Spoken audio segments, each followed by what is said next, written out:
ভারী বর্ষণে পাহাড় ধসে বান্দরবানের লামা উপজেলায় শিশুসহ ২ পরিবারের ৫ জন এবং কক্সবাজারের চকরিয়ায় ২ জন মারা গেছে।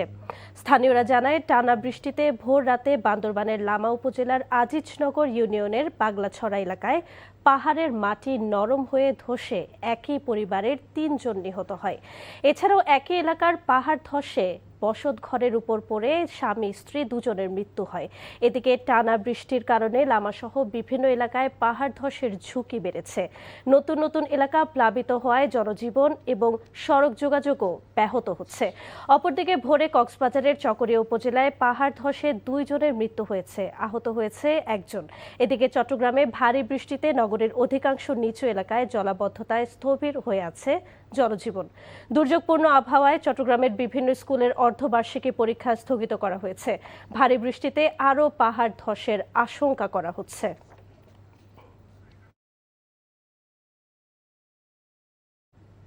বান্দরবানে বৃষ্টিপাত ও পাহাড় ধসের খবরাখবর জানাতে সরাসরি যুক্ত হচ্ছেন স্টাফ করেসপন্ডেন্ট আলাউদ্দিন শাহরিয়ার।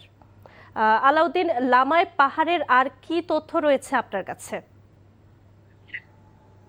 আপনি জানেন আসলে ভোর রাতে পাহাড় ধসে লামাতে আসলে ২টি পরিবার আসলে ৫ জন মারা গেছে।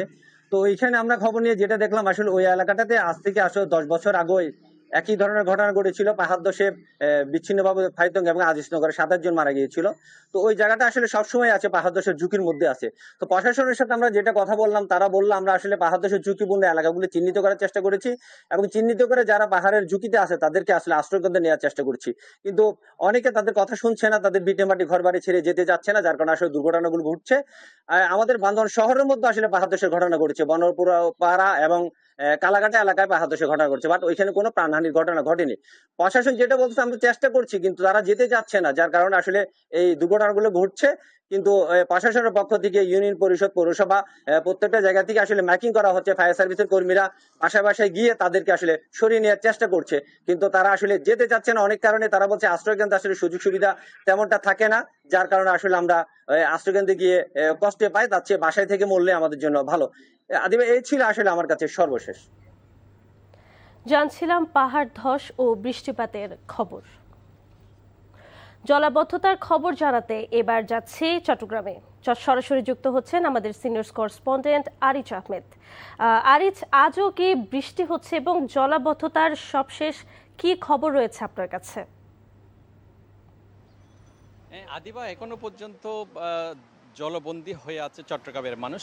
এছাড়া চট্টগ্রামের সাথে ২ পার্বত্য চট্টগ্রাম, খাগড়াছড়ি এবং রাঙ্গামাটিতে যে সড়ক যোগাযোগ, এছাড়া কক্সবাজারের সাথে রেল যোগাযোগ এখনো বন্ধ আছে। তবে যে চট্টগ্রামের সাথে আকাশপথের স্বাভাবিক আছে। আমাদেরকে চট্টগ্রাম শাহ আমানত আন্তর্জাতিক বিমানবন্দর কর্তৃপক্ষ জানিয়েছে বিলম্ব হলেও যে আন্ত এবং বহির বিভাগের যে ফ্লাইটগুলো সেগুলো সচল আছে। আপনি জানেন যে চট্টগ্রামে গত ২৪ ঘন্টায় প্রায় ২৭১.৬ মিলিমিটার বৃষ্টিপাত রেকর্ড করা হয়েছে। এখনও গুড়ি গুড়ি বৃষ্টিপাত হচ্ছে। এই কারণে চট্টগ্রামের যে নিম্নাঞ্চলগুলো সেগুলো এখনও জলবন্দী হয়ে আছে, জলবদ্ধতা হয়ে আছে।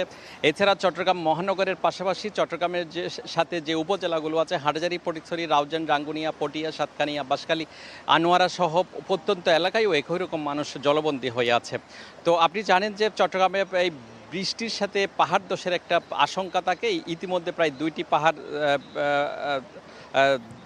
ধসে পড়ে ২ জনের মৃত্যু হয়েছে এবং সেটি আপনি বলেছেন।